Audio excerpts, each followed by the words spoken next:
From the BBC World Service, in association with ABC and Akashvani, this is Stumped.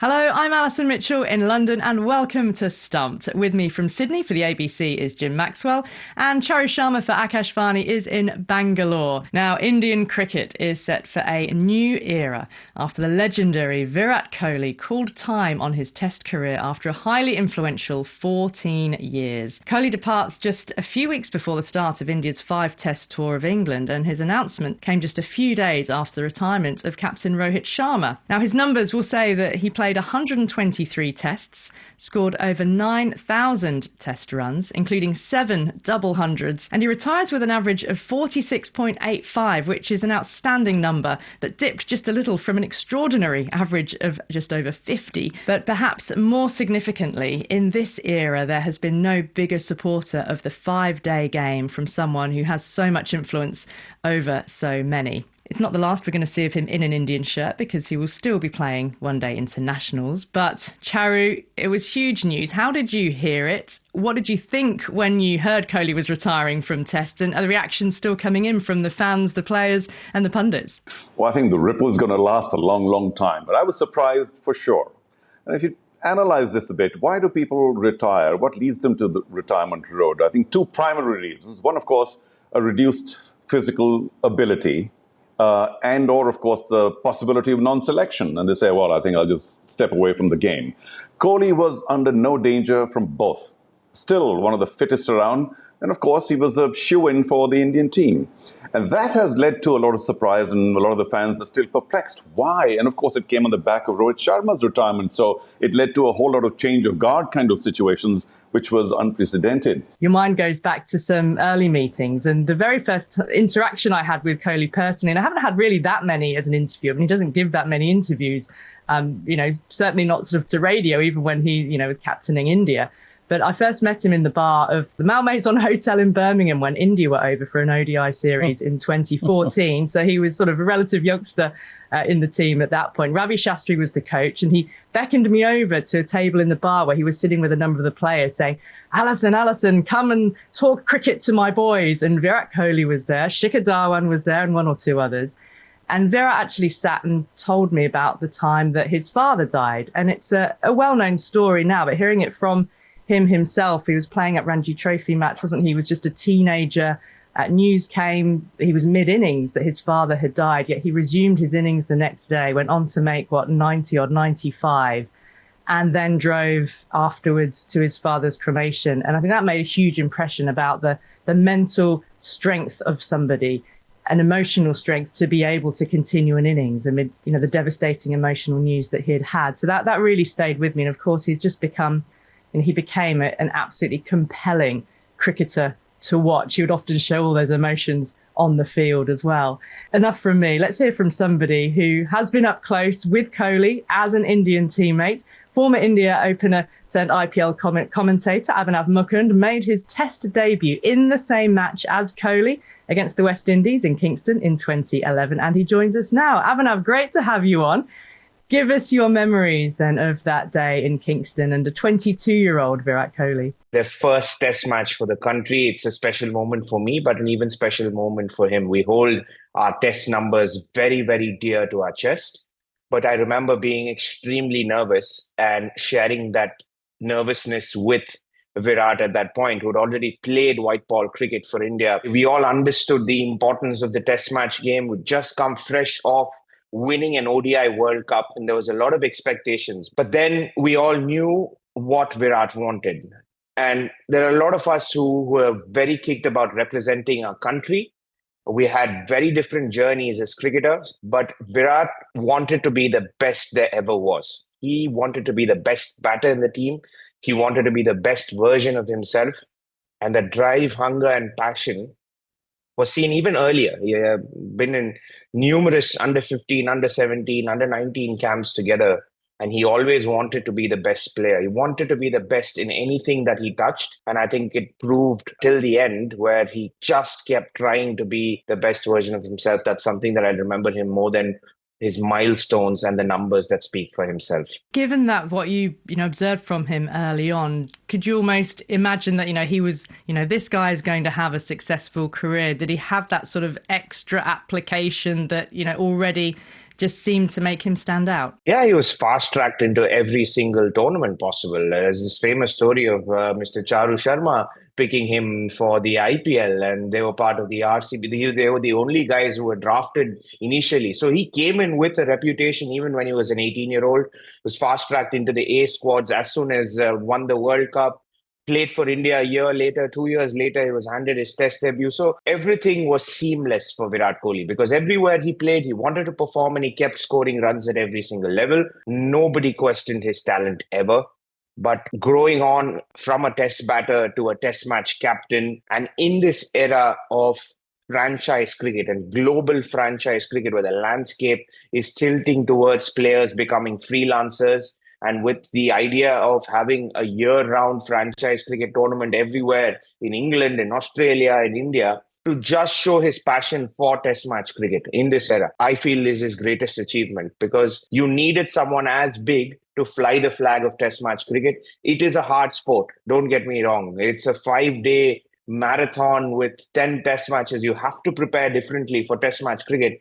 And I think a flag bearer of that sort, who was extremely good in all formats, to say, I want to prioritize test cricket and ensure that India do the same in the years that he was captain will definitely, it'll definitely be my opinion that he took that as his priority and he was the flag bearer for it. Every cricketer, you included, of course, does want to be the best version of himself and has this burning desire to do very well for his country and for all the rest of the formats that one plays.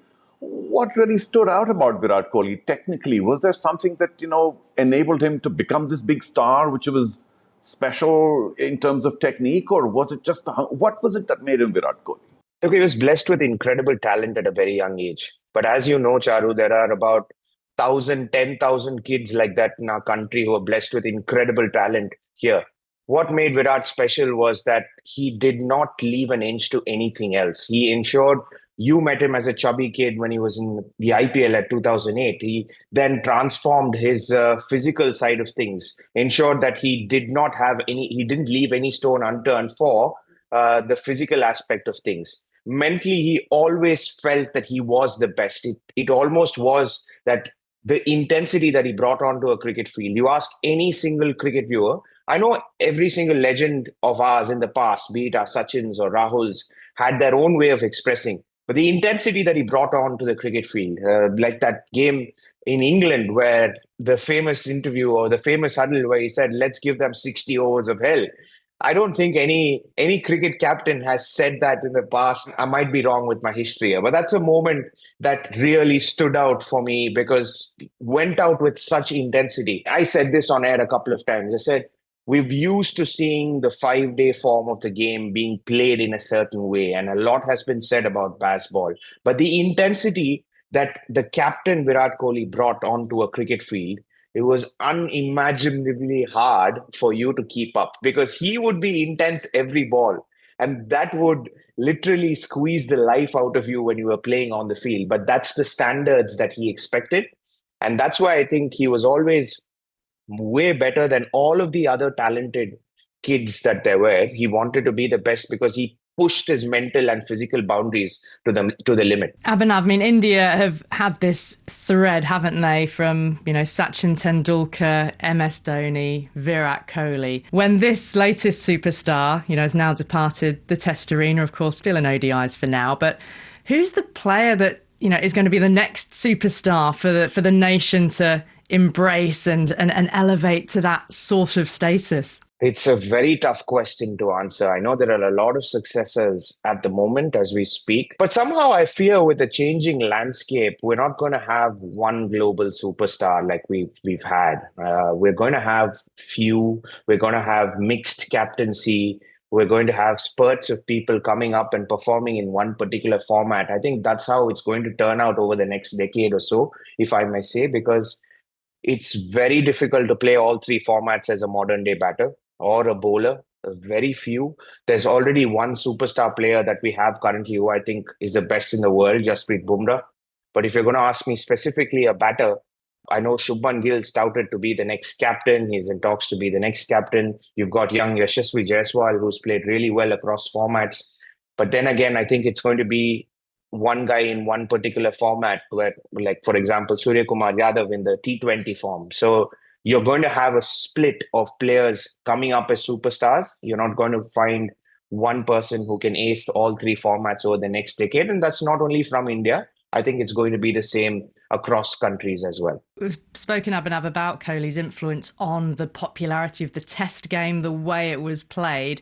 What are your feelings about the future of the Test game in India now, without some of these, huge names at the forefront of it? There's one thing about, sort of Team India, but the very format of Test cricket, needing these iconic players. Look, I've said this out loud multiple times. I think it's a format that requires an extreme level of skill, but are the young players willing to prioritize it given the incentive? It's a hard sport. You ask all the legends. I know some of the younger cricketers now are saying T20 cricket is really hard, but I've asked Kane, Williamson, I've asked AB de Villiers. It's a debate that will be ongoing for the next 4 or 5 years. But to just maintain the health of it, it's important that younger cricketers ensure that they play the longer format of the game, because it teaches you a lot. Over the course of 4 or 5 days, you learn so much about your own game, the development of it.